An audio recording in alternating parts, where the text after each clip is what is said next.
It is my great pleasure to introduce Gilles Fauconnier.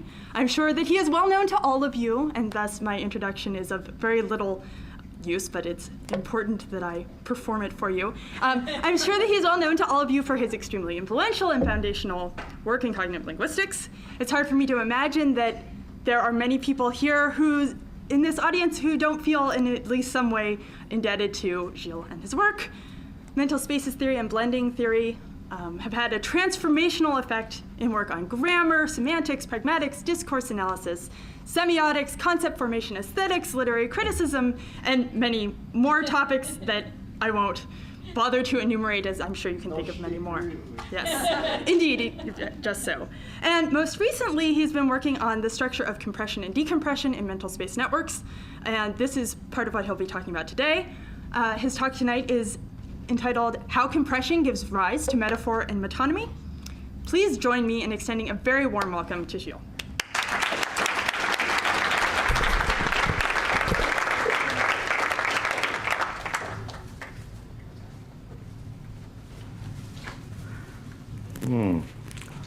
Can you actually hear me with this traveling mic? Okay. Well, thank you for the very generous introduction, and thank you to all the organizers for what's turning out, I think, to be a great conference at all levels, practical and hopefully intellectual, although I have to apologize for being the only obstacle between you and the conference dinner, so I'll... Compression is very intriguing to me. It's something that sort of developed out of the work that Mark Turner and I were doing on integration. And very surprisingly, in a way, we worked on integration maybe for 5-6 years or more without ever noticing what was in fact staring us in the face, which was that there were these very systematic compressions happening, and that there were rigorous ways in which what we call vital relations would compress into other vital relations. And so it looks like this whole phenomenon of compression is also part of what is very, very distinctively human in thinking and speaking, and therefore what is very distinctively human in achieving the language faculty, which seems to be, I mean, the way we look at it now, we see grammatical constructions basically as pre-built compressions that can be used in what we call this sort of total coverage of all possible meanings. So the way, what I'll do in this talk is relate this more explicitly to metaphor and metonymy, which I really think are, in a way, surface terms for many, many products. And I'm going to push the idea that we want to study the actual instances of meaning construction on their own, so to speak, without being worried too much about labeling them as this or that, a metaphor, metonymy, a blend, or whatever, but rather to look at it in detail as what kinds of compressions are operating, what kinds of mappings are actually functioning, and so on, and not worry about the labels. Having said that, you can see I have metaphor, metonymy, at least 4 times in my plan. And so I want to look at, first, just give you a quick reminder or summary of compression with some salient examples. And there was a very nice talk by Vera this morning, in fact, on compression that sort of makes my task easier here for those who, this morning or this afternoon? I've lost all sense of time. Okay, and then I'll go on to metonymy, and then back to metaphor, so trying to focus on the elaborate networks that we build for metaphor, not just, you know, a source target or a input to blend or something like that, but rather a more elaborate network that we need in order to build very conventional metaphors. And then I'll get back to metonymy with causal compression. So one of the things that we found about compression was that it allowed certain goals to be realized in thinking and expressing ourselves. And the overarching goal is to achieve human scale. And again, we've heard about this in several talks today in very interesting ways. The idea being that they're very complex networks that we manipulate, but in a way to have them anchored and to be able to manipulate them quickly and to communicate them in the most ideal way, it's necessary to have components of these networks that are at human scale, and then that actually connect to other not so obvious parts of the network. So achieving human scale has sub-goals: compressing what is diffuse, obtaining global insight, strengthening vital relations, having stories, and going from many to one. Okay. Here is a, I'm going to talk about two kinds of compression. Some compressions are borrowed. So what happens is we take advantage of an input that we already know, and we harness it in order to integrate with other inputs that are more complex, more diffuse. And so it's as if that input on the left, inner space relation here on the left, is pre-compressed, and we build blended spaces using the pre-compressions in order to think about the more diffuse, less obvious areas that we want to think about. So here is a very, very clear example of that that Mark and I have used in previous work. And it's a case where a politician vetoes a foreign aid bill, and people are angry. His opponents say, look, he's snatching the food out of the mouths of starving children, okay? Or even he's killing innocent children. The compression here consists in using as one input the very human scale with few participants action scenario, very self-contained action scenario where somebody is taking food from a child, okay? And that's one that's accessible to all of us. And then mapping it to this much more complex chain of events of vetoing a bill, and then, because the bill is vetoed, the money doesn't come out, and then the food cannot be transported and taken to the countries where the children need the food, right?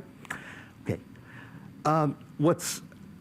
The way this is unfolding in the case of the politician vetoing the bill is you have a number of compressions going on. And these are compressions that we find over and over again in all kinds of different examples. So analogy typically gets compressed into identity and even into uniqueness. And again, we saw some of that in Vera's talk earlier today. So in the food snatching, what you've got is actually many, many children in the world, many groups of children. But in the compressed version, the politician is snatching food from probably 2 or 3 children at most. Okay, so these analogical groups of hungry children have been compressed into only one. There's a cause-effect scaling, again, very frequent.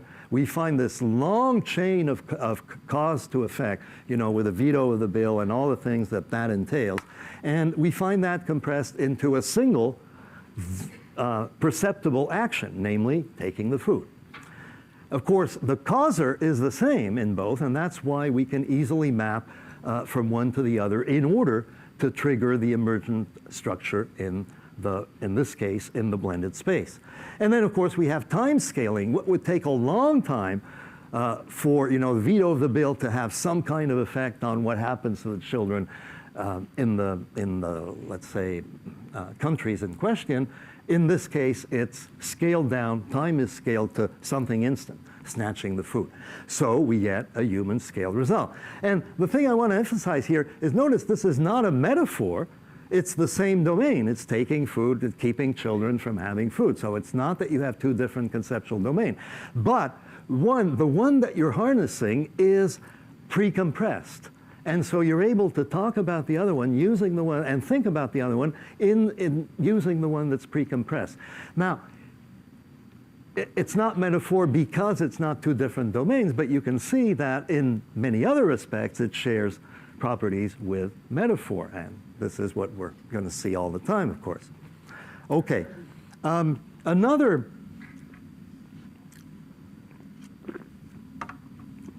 feature of this apparently simple example, which in fact we see over and over again in all kinds of data, is the construction of alternative spaces. And this has been expertly demonstrated by Barbara Danziger and Yves Sweetser in their work on conditionals, where you set up implicit alternative spaces that are not explicitly signaled by linguistic cues.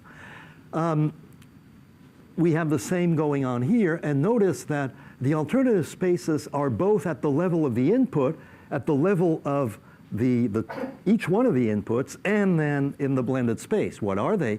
In the food snatcher input, if he didn't snatch the food, then the child would have the food and would eat and would not be hungry. So you have to be running the two at the same time. And of course, in the more complex political scenario, if you didn't have the veto of the bill, then the money would come and the food would get transported and the children would get the food, okay? So that's how you have two, in each case, you have a double scenario, and they get projected onto each other. So of course, in the blended space, they are the same scenario, snatching the food from the children with the two alternatives. So this is a case of borrowed compression that we're going to see again especially in the case of metaphor. Now, another very, very common case of compression that we've talked about a lot in the past is compression, when we've called it outer space compression. It's a case where you have relations that are linking two inputs, and those relations get compressed into either a different vital relation in the blended space, or into a scaled down version of the same relation that you started out with. And examples which are stock examples now, so we've used them over and over again, are things like this, the dinosaurs.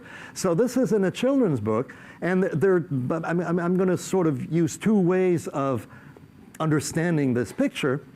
One is you just have the 5 creatures. And a very natural way to interpret that is to have it be the same creature, so that you integrate the 5 into a single one. And instead of seeing 5 different instances of something happening, you see it as a single instance of a change, okay? That's number one. But number two, this is used to illustrate evolution, in which case it's not just 5 dinosaurs, but of course millions and millions of dinosaurs. Now, this is a case of dinosaur integration. So I've called these integrations Dino integrations, and we had some from Vera earlier today. And what they do is very systematic, is they take analogy and compress it into identity, and then compress into uniqueness. And they take disanalogy, compress into change, and then compress into change of something identical. So in the case of dinosaurs, it's pretty straightforward. Here are the millions and millions of dinosaurs up here. You get local compression, so that each group is compressed into one of these. And these are both A stands for analogical, and DA stands for disanalogical. In other words, they're very different creatures living at different times, obviously. They represent, they are compressions of their own group. And they are analogous in one sense because they're all dinosaurs leading to the bird, and they're all disanalogous because they have different properties of different kinds. The disanalogy then gets compressed into change, and the analogy gets compressed into identity, so that at this stage, you now see it as the same creature, okay? Identity has been built in instead of analogy. It's now the same creature. And furthermore, the disanalogy, it's like seeing, again, some of us at different stages in our life. Well, it's the same person, but there must have been change. So change is what we get here very naturally. And then finally, identity itself compresses into uniqueness so that we get the single action that happens. Of course, the dinosaur is chasing this dragonfly, and that's why it transforms itself so fast, because that's the only way to catch the dragonfly to become a bird. Okay, and so that happens now in maybe a couple of minutes or something, and that's the last stage of the time compression and all these relations. Now, the kinds of data that Vera talked about earlier is data like this, and that Eve studied in her work on how these are expressed linguistically. And they have exactly the same structure as the dinosaur. So your tax bill gets bigger every year. What you've got initially are just analogous tax bills, okay? It's not the same one. You get one year and another year and so on. And there's a correspondence between them in terms of analogy. And then there's also disanalogy, just like for the dinosaur. It's not the same tax bill. They're asking you for more money, for example, or so it gets bigger. And then the same things that we saw for the dinosaurs are going to operate. The analogy is going to change, is going to be compressed into identity. So now, and this is built into my linguistic systems, I can see this as being the same tax bill. Here's my tax bill, singular, okay, and it comes every year, and every year, woof, look, it's bigger. Okay, and in the same way, of course, as we saw before, the disanalogy then between the different tax bills, now that you've got identity that has linked them, then the disanalogy becomes changed. So it's the tax bill changing. Okay. So very common examples versus what look like exotic ones, like the dinosaur. Here's one I can't resist. I showed it in the Shakespeare conference in May, but I'm sorry, I can't resist putting it up again. This is my electric bill addressed to me, so the real data. And then on the back of the envelope, it says, make this envelope disappear. Go paperless with blah, blah, blah, my account at blah, blah, blah, okay? Well, it's a Dino Compression. It uses and it has the alternative spaces. So the way it works is, very quickly, this actually is a long, you'd have to do a more thorough analysis than I'm doing here, but there are two competing scenarios, again, alternative spaces. Either the envelopes keep coming or they stop coming. But there are, just like there were many dinosaurs, there are many envelopes, okay? And they're analogous to each other. And what you do is you compress all these analogous envelopes are suddenly, analogy is compressed into identity, so that there's now a single envelope. And of course, you say the same envelope comes every month. I'm tired of seeing that envelope showing up in my mailbox, right? So compressed to singular. And of course, in this case, we don't worry about this analogy. In fact, they're pretty analogical. So we get uniqueness. There's a single envelope. What's this envelope that keeps coming in your mailbox? Here it is. You take it out of your pocket and you show it. This time, the identity of envelopes has been compressed to the idea that there is a single envelope. Now that you've performed that feat of magic, you can perform another feat of magic, of course, which is that single envelope, you make it disappear. How does that happen? You use another input, an input that you've got from, culturally, which is the input of things disappearing, a magician taking something and suddenly it's not there anymore. So the emergent structure in the blended space uses this additional input that's actually signaled to you, of course, explicitly linguistically, saying, make the envelope disappear. That says use the input of making something disappear, and now you have the magic frame, the magic trick frame. You have the envelope, it's gone. Pattern completion, which is part of building up emergent structure. Pattern completion with the magic trick frame gives you the richer, you are the one who makes the envelope disappear, okay? So there are, in fact, many, many other compressions to note in that particular example with the envelope. The result is a short human scale action. Here's the envelope, it's there, it disappears, okay? Everything's been compressed to human scale, and you can see that includes time, space, the cause-effect thing of how you would get online and so on. All that is compressed into the thing. And this analogy now does show up because you had, at one point you have the envelope, another point you don't have it. So that's where this analogy becomes change of situation, the disappearance of the envelope. So in just a minute, I will also mention that in the metaphors for time that involve space and time, the Dino compressions also show up. So you have a large variety of these compressions that show up in phenomena that don't look the same superficially. The dinosaur, the tax bill, the envelope, all those look pretty different. But when you, do the analysis, it turns out to be the very same Dino structure. What we found with Mark was that you got this compression of various relations into other relations. And here's a diagram. An analogy can compress into representation, which itself can compress into part whole, this analogy into change, and so on. And there are others here, cause effect. So it's a very, very systematic and very powerful system in order, again, to achieve human scale. Remember, that's one of the goals of these things. So what about metaphor? How does that work in the case of metaphor? Well, remember the food snatcher, not a metaphor, but borrowing something that is pre-compressed because it's the input of snatching food. We already know about it. So many, many metaphors do not, contrary to conventional wisdom, transfer inferences logically from source to target or something. Rather, they do a combination.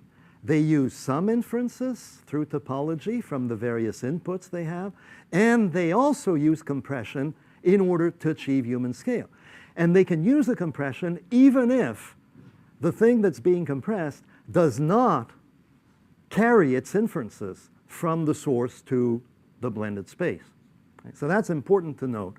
Compression is independent of whether you transfer inferences. So these graveyard metaphors are useful to make that point. This is not my usual one of digging the grave, or I should say Shauna Colson's of digging the grave. This is another one, but same properties. So is a snoring partner driving you to an early grave? What are the inputs here? There are at least those three inputs. One is graves, dying, funerals. Another one is pushing something to make it go faster, and maybe pushing it into a container of some type, a hole, a cave. And then finally, of course, the one you're interested in, the target, quote, is human behavior of certain kinds makes life shorter. Either your spouse, children, colleagues, whatever, or drive you to the early grave, or like Pamela Anderson, you yourself do it. But in any event, that's the thing. Now, crucially, the input of graves has a compression that is now used in order driving to the early grave. You can see, hey, you're being pushed to the grave. Okay, very vivid, human scale, blended space. But notice that it's taking the compression from the funeral domain, but it's not taking any of the inferences, because in the way that you die and that you're buried does not involve, people pushing you into the grave. I mean, that's just not part of that domain. So the pushing is coming from something else. It's coming from this other idea that you can be pushed in some direction. But that's not necessarily to kill you or to make you die. It can be to help you, to make you go faster, to help you go up the hill. So that's a different input. And of course, when they all converge, they provide emergent structure that you would not get in any of these inputs by itself. I mean, in any of the compressed inputs. So the first one, as I said, would not give you any of that, because that's not how graves and death work.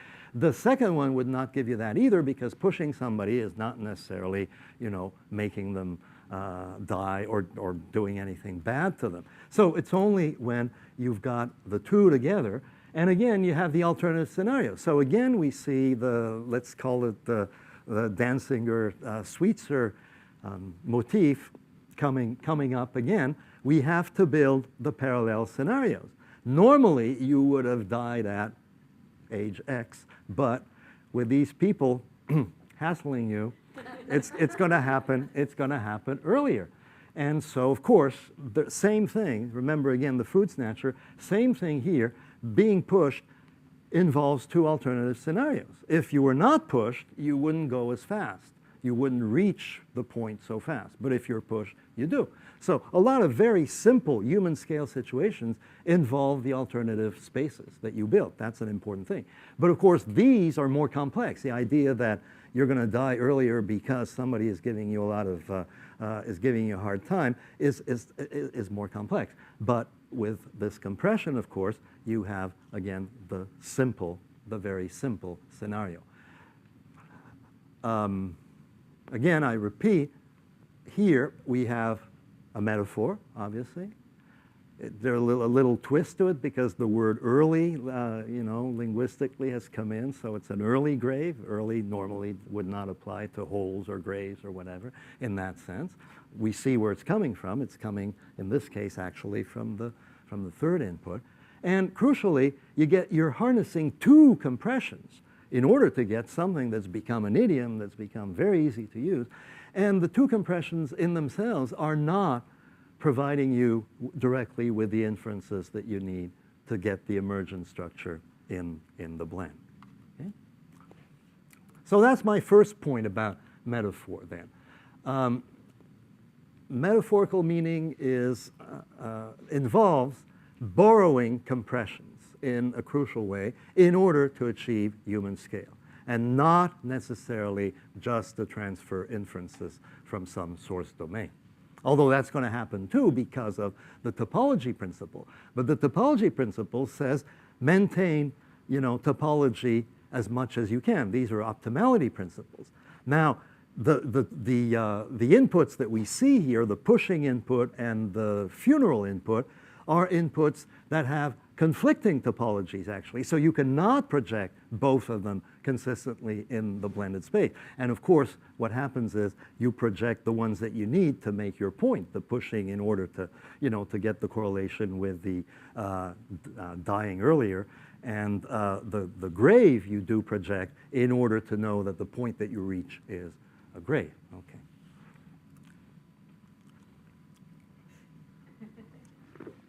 I like this one a lot. It's one of my students found this, Aaron Agman, and it has all kinds of very neat features that I'll let you enjoy on your own. But I put it up here again to illustrate the fact that real cases of integration have a lot of features that are like metaphors.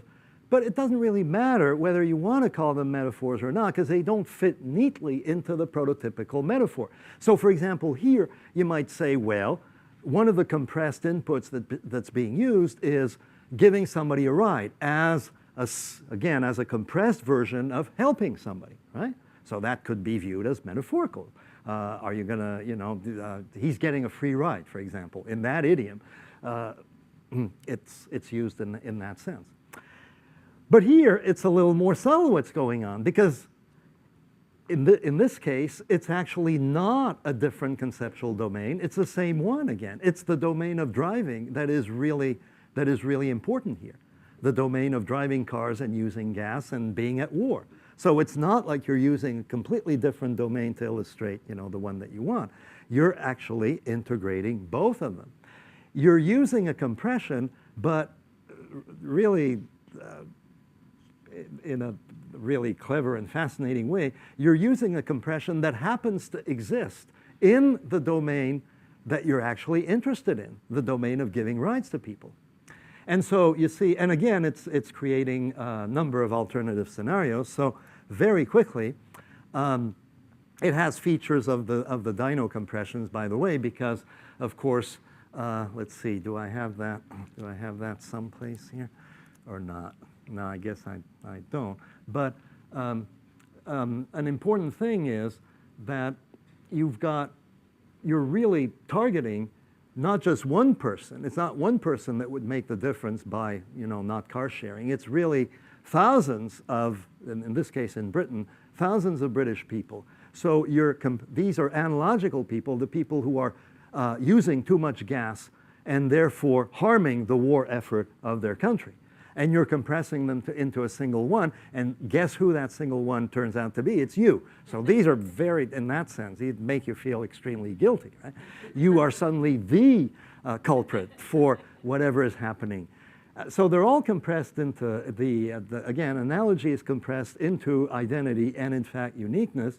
There are several scenarios that are set up, the one with several inputs and a counterfactual input. So the one where you ride alone and you waste gas, and the one where you share the car and you save gas, and therefore you help the country at war. And of course, in the integration, what happens is that Hitler suddenly shows up in the seat behind you. Okay, so why? Because now that you're helping Hitler, people you help are the people that you give a ride to. So what's easier than, pulling Hitler in this ghost form into the blended space and getting the sort of visual result. Plus, of course, the guilt that you're now going to feel every time that you ride alone. You're going to be looking and showing, God, Hitler's beside me. I'm being again. Okay, so these are complex. When you do the full network of something like this, you have a lot of complexity, a lot of alternative counterfactual scenarios, and they are using compressions in opportunistic ways in some sense. It's because that's part of what's being talked about and targeted that this compression is going to be especially efficient. Not because it's a conventional metaphor. By itself, giving somebody a ride is not a brilliant metaphor. But in here, it is. And furthermore, it doesn't feel like a metaphor anymore.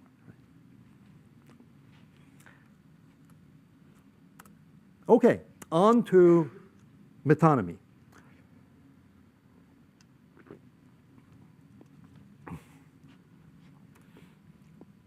Very partial. But again, just to try and show some aspects of the role of compression and integration in metonymy. Now, you've got a lot of well-known examples, like the ones at the very top here. You have a pragmatic function in the sense of Jeff Nunberg that links certain things, for example, the dishes and the customers. And because using that pragmatic function, you can use one in order to access the other. So we have this general access principle that works for all these metonymies, but also works for many other things. It works for mental spaces very generally. The access principle allows you, if things are linked across mental spaces or across domains, like here, you can take one and access its counterpart. Give a description of one, access the corresponding counterpart. Now, let's look at some of the linguistic features of this. The ham sandwich left a tip, fine.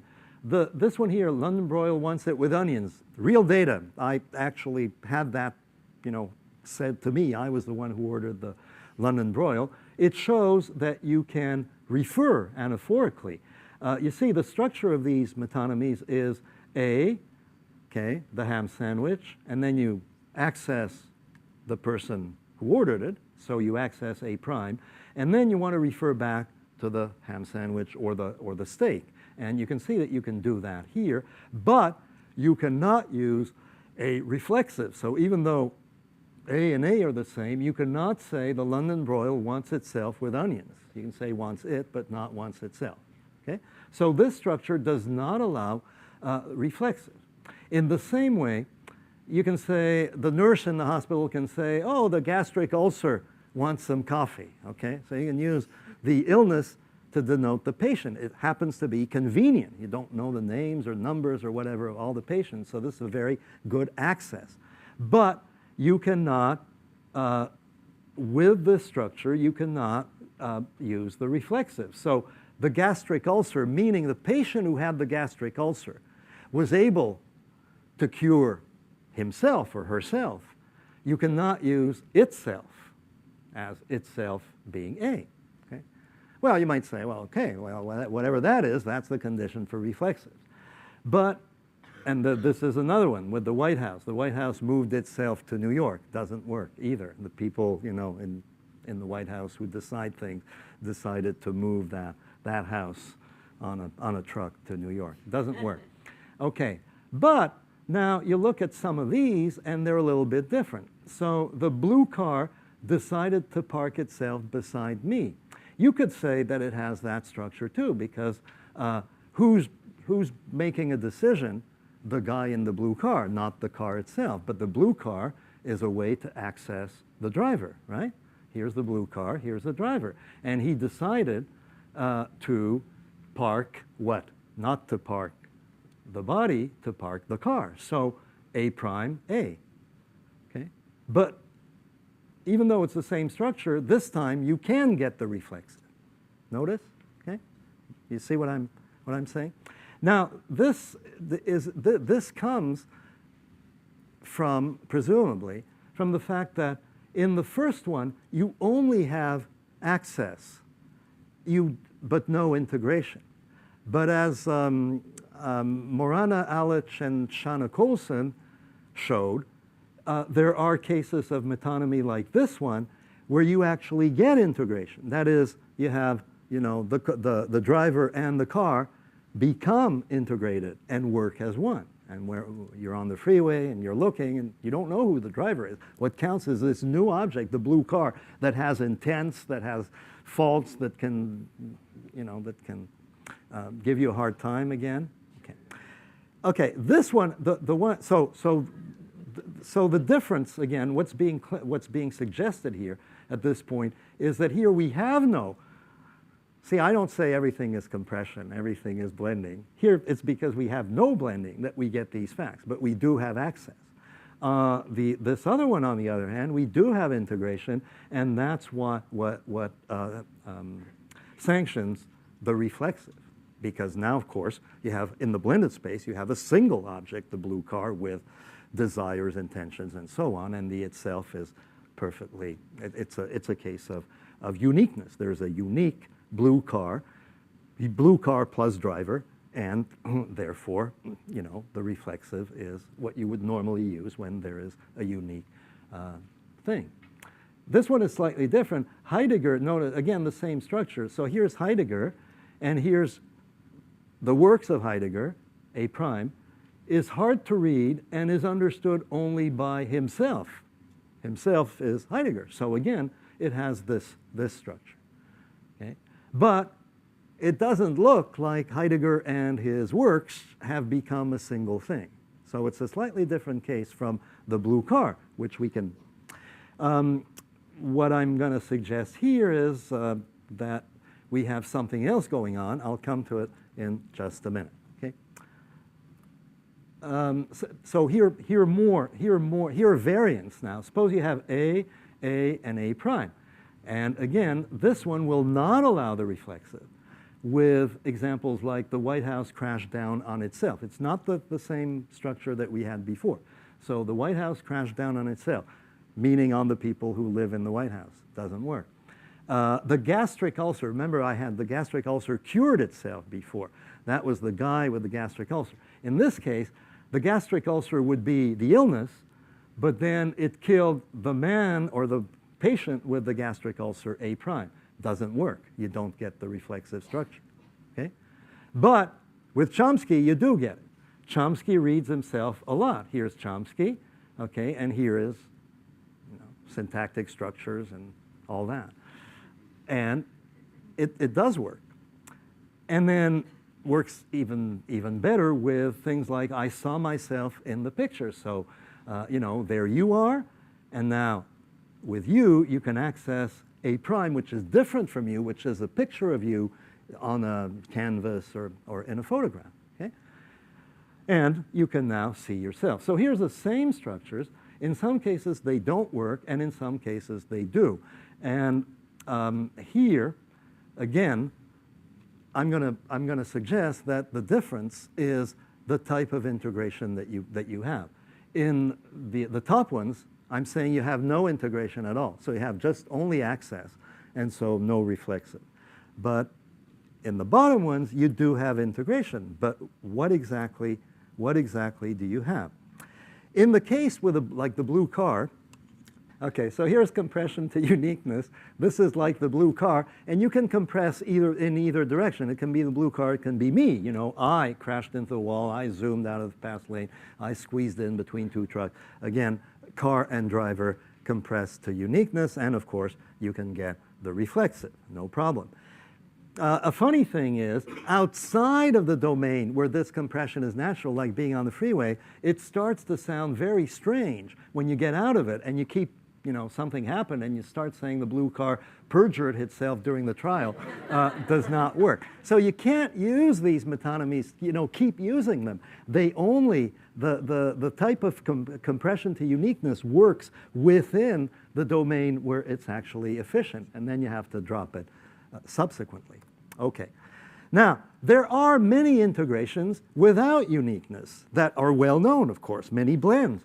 The famous Buddhist monk blend, you know, where you have the monk going up and then the monk going down, and in the blend, you have the monk going up and going down at the same time, so you have the place where the monk meets himself. Now, these are cases where you have identity in the blended space. The two monks are identical. It's the same one. That's why you can use a reflexive. But they're two objects. They have not been compressed to uniqueness.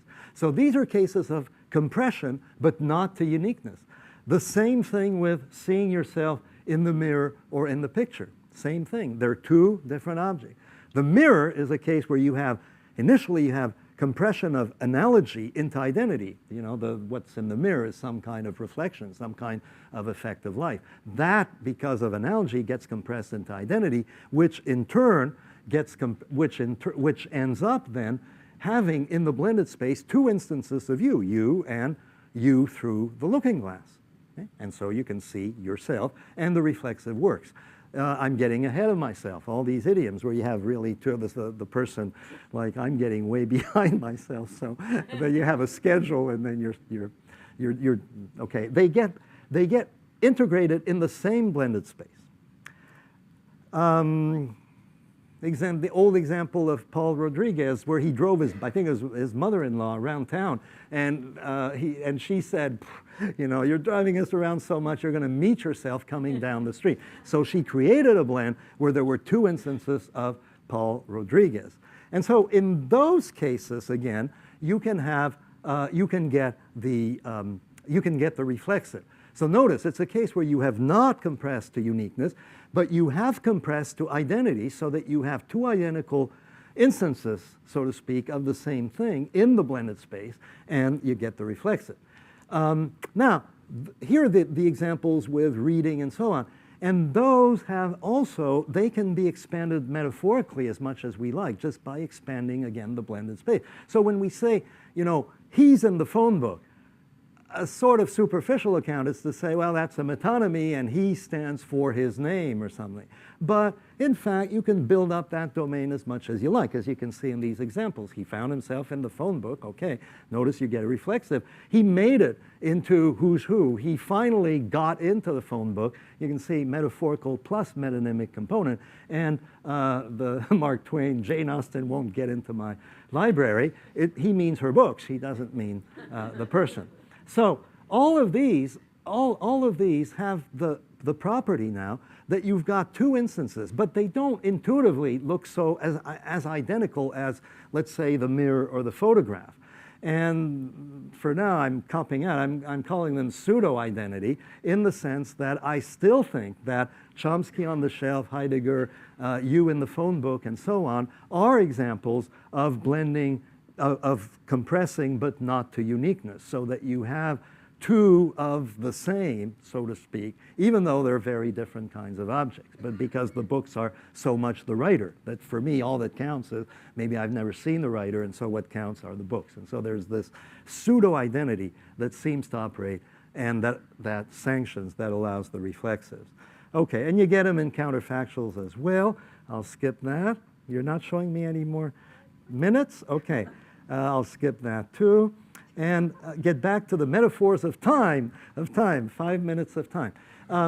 In recent work that Mark down here and myself have done on time, we find that there are very elaborate mappings and compressions in the elaboration of the metaphors of time. And one of the things that we find is that one of the inputs is experienced motion through physical space. And another input is events in general. So you might look at it this way. This is the old event structure metaphor, really, in a new guise. You might look at it this way. What we know are, what we have access to are events, ordering of events, and so on. What this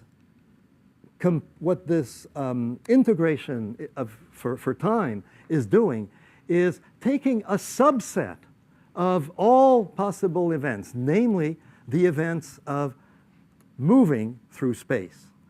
And that subset of events of moving through space has certain properties. And some of the properties are, for example, that you know that if you have A to B and then B to C, the event A to B is going to be over before the event A to C. There are things that correlate perfectly in that kind of domain. And also that you're going to have different ways of getting from A to B and to C.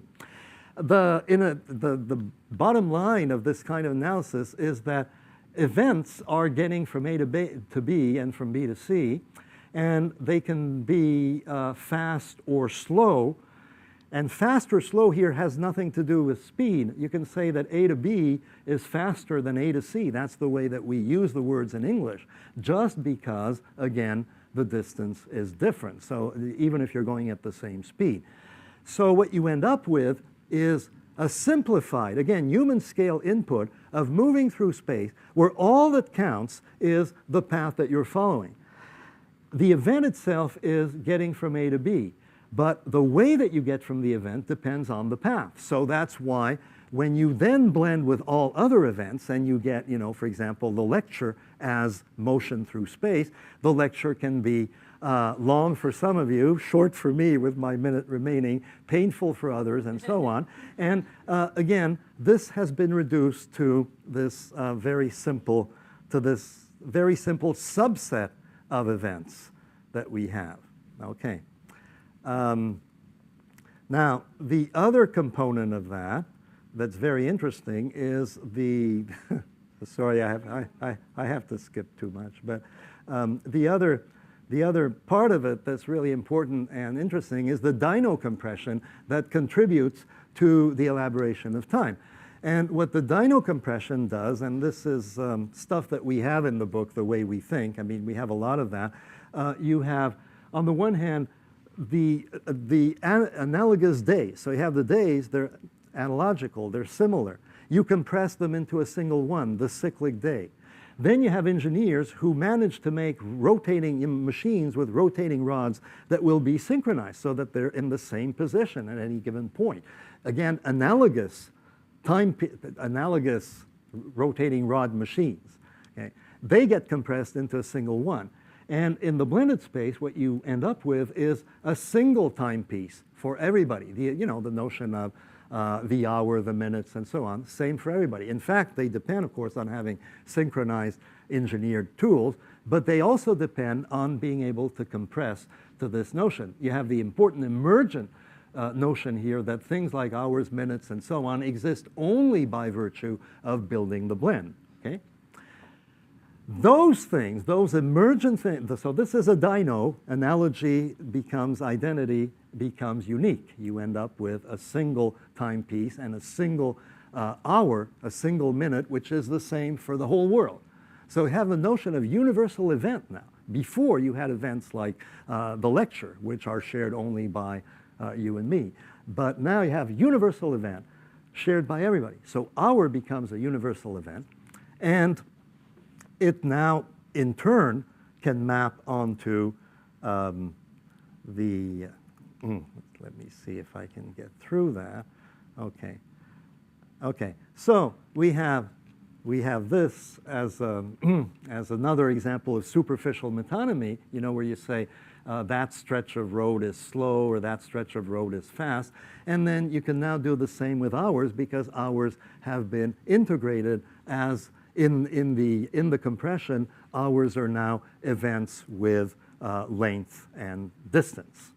So I'm pretty much done, except for the 3 next sections,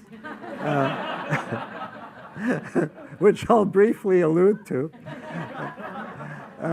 So if you go on with this line of thinking, you find that metonymy has, I'll skip all that, all the facts, but metonymy has, metonymy can appear in the form of pure causal compressions.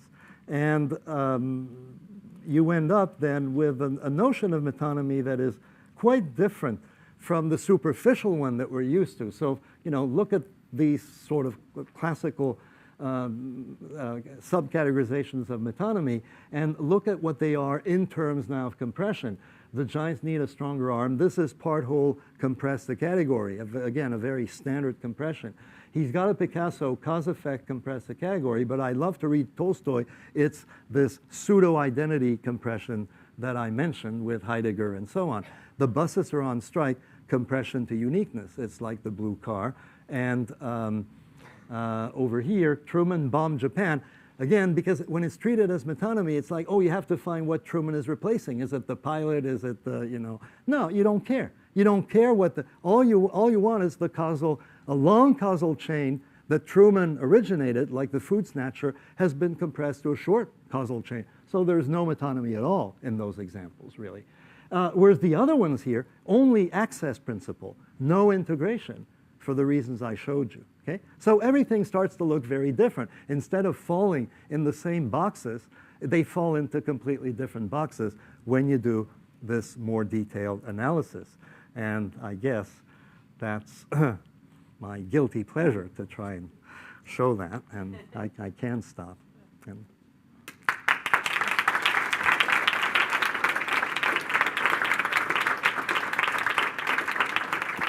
we do have time for discussion. I'll let you fill them in until you can stop. How does that sound? I found the co-reference facts are so intriguing, and I know you've talked about them for a long time, but I'm not sure I understand them. What's the explanation for when you can use a reflexive and when you can't? Because reflexive, the human scale idea of reflexive is that it applies if it's the same thing. Okay, so you say, But you could say, I put myself on the top shelf. Right, and those are the ones where you have to, this is why I said, this one I stretch, because I have to say that in those cases, with the books and the works of art and so on, there has somehow been created a connection that is strong enough that in the blended space where you have both, where you can have the guy and the books and so on, they count as identity. Okay? So you are, in other words, you are, and metaphorically, of course, then if you push the metaphor, there's no problem. If you make it into the phone book, you can see that you really are in the phone book, as if you have that metaphor. So you can be reading the phone book and say, I see that I made it into the phone book, so I'm really in the phone book. So in that sense, you see, it does make intuitively more sense that you really are in two places at the same time. Okay, but I agree. You have to stretch it for the reading. You have to take it as, it's not automatic. Yeah, but you can say, for example, the ham sandwich in serve. Yes, easily. Yeah, I had one of those. That's a reflexive that works. Yeah, and it works, and it's not. But it's not. No, but it's not the configuration that I showed you. Let me get it for you since it's on the. No. Look, no. Wait. It's on the slides, but I have to. I have to retrieve it from the early slides, wherever they were. With the metonymies. So here are my metonymies. Okay? So the point was you have these different possible configurations. And the one that does work is the one that you just mentioned, which is different from all the others. This is the gastric ulcer killed himself, and there's no problem there, or the ham sandwich killed himself, and there's no problem simply because in that case, you use the gastric ulcer or the ham sandwich to access A prime. Now you've got A prime. Now something else happens to A prime, and just like any old reflexive, A prime is doing something to A prime. So there's no, no surprise, you get a reflexive.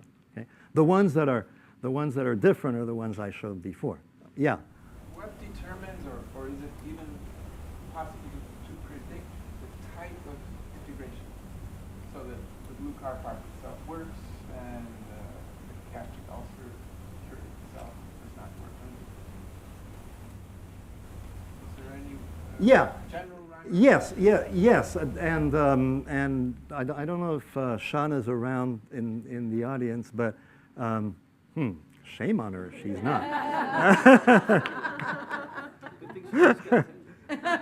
Anyway, she had worked on that with Morana, and what happens if you integrate, okay, it's because in those cases, like the buses, gave themselves an extra day to, to vote on the pay. It's because from a certain perspective, it's a single thing. So buses and drivers are conflated into a single kind of object that does things. You see them on the street. You don't know if they're going to pick you up and so on, but they also make decisions like being on strike or not.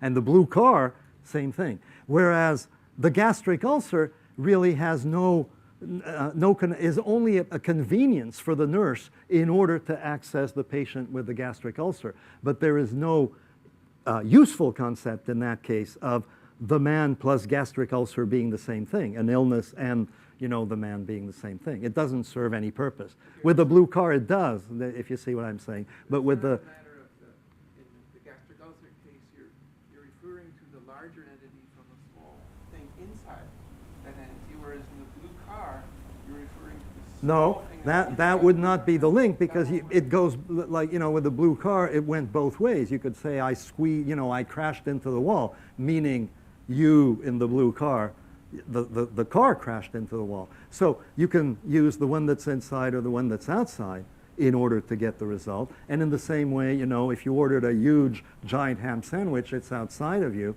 and you can still use it to refer to you. Okay. Yeah, just a quick question. I was a little confused with your blend for making the universal kind of like an hour or a minute. The generic space was empty, and I've always been.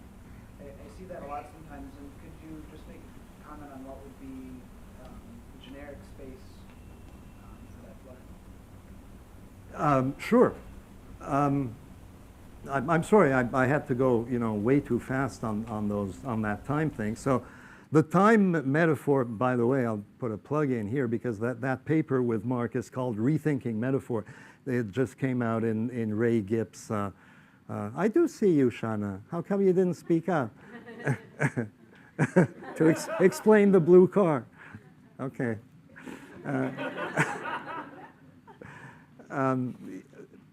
So it's in that, the gory details are in that paper with some data, hopefully, to support it. But in a nutshell, what's happening is that first you have this conceptual notion of a single day that everybody goes through all the time. That's, again, a compression of the analogical day. You see, every day looks like the previous one. The sun goes up, sun goes down, stuff like that. So you compress them into the cycle. Then comes the construction of time through, of course, various fantastic technical achievements. The one we're most familiar with is the one where you're able to build these synchronized quote, watches, but what counts is as a tool, it's just synchronized. Now you can map it consistently onto the cyclic day. Then in your blended space, you've now got a new thing because it's now a timepiece. It corresponds to time, and it has all these new divisions, minutes, seconds, hours, and so on. So those are emergent. You wouldn't have those from the initial observation of the world.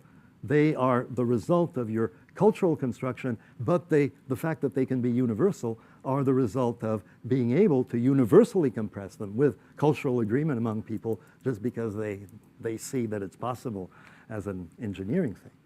Okay? Does that make sense? So then the notion of hour becomes a shared event for everybody because of that, because of this Dino compression. An hour is now universal event for everybody.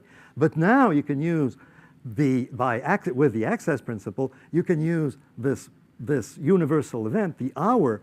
Let's say that we all shared, like from 6 to 7, we went through the same hour. That was the universal event that we shared, okay? But now that universal event could have been experienced very differently by, any number of you, some for whom it was long and painful and so on, and others for whom it was quick and direct. But it's the same universal event measured objectively then with this engineering. It gives you the same thing. But subjectively, of course, you now get a measure of the event in the blended space where it's different for each of us. So the hour now starts to denote, is able to refer to events that are different. Barbara. Oh, come on, we have 5 minutes. Well, depends on how long the Oh, good. I just wanted to bring one more link between what we're talking and Rereflexive. You just flashed this example with a Picasso and Tolstoy. I have a Picasso and I love Tolstoy. Isn't it interesting that you can't really say I have a Tolstoy based on the same rule? That's right. I was talking about, so Yeah. even those causal compressions can still be assisted by different, identity compressions for those cases. So even though the autonomy, but everything's the same autonomy, it's not the same. Right, autonomy, right. different causal compressions. Right, that's a very nice point. Yeah, and again, it relates to this general question of how can you tell if something's going to be possible. Here's a case where, off the top of my head, I don't have an explanation. So, I was suggesting one for the blue car, but for this one, it's very striking, very similar, and yet compression is possible with one kind and not the other. Picasso has to be unique and Tolstoy isn't. Because presumably there are many copies of Tolstoy. Yeah, but Picasso, was super productive and made Picasso if it's a print copy. No, it has to be the original. You could have a context where you could, right? Like you're talking about prints already. Right? You're talking about posters and you're like, oh, what horrible posters do you remember? Oh, no. You know, I have a Picasso and so in the right context you can. I have a first edition. Yes. Yeah, I have a first edition Tolstoy. I have an early Tolstoy. I wonder how that connects to your whole, I was fascinated by the idea of the situation, maybe making the reflexive work or not work if we move from the freeway to the courtroom, for example. I'm wondering if the situation might, in fact, make the difference in some cases between access and integration. It really does. In this case, it makes it between the thing we had, of course, noted that a long time ago with the gastric ulcer, that even though you had this patient next to you in the hospital or whatever, you're the nurse, if 3 years later you continue to say, oh, here's a gastric ulcer again in the street, okay, that's weird, because it means you're always going back to that hospital context to understand anything. So I think it's the same kind of thing that's happening with the blue car, but you're right, it's interesting to look more at that to But see. there might be situational cases of an integration that would then be compressed. Yeah, that's an interesting path to follow. I agree. Not really one. A short one. It's related to that, I think. It's about integrations to Dino compress to identity. And there's a famous fictive motion example about how the trees get shorter farther down the road. Mm-hmm. And in that, you do actually compress to uniqueness if you're seeing one tree shrink up, but then the fictive calculation decompresses that. And isn't this based on world knowledge and the semantic frame that you're operating in? Contextual constraints that dictate that the compression to uniqueness had to be false. Has to be false? Yeah, the trees get shorter down the road. Some people report actually seeing a tree shrink up, a single tree. Yeah. So the disanalogous trees have all become one tree that gets shorter. Yeah. As soon as you start thinking about what you just did, you've got to decompress that, make it back into all different trees. Sure. Yeah, sure.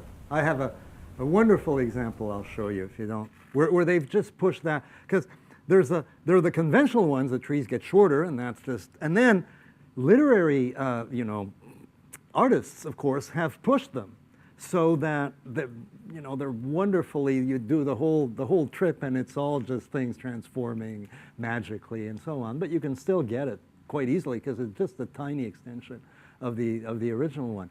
So the other side of the coin to what you're saying is that we really love to live in the blend where things are magically transforming and so on, instead of having to say statistically how many trees did I see.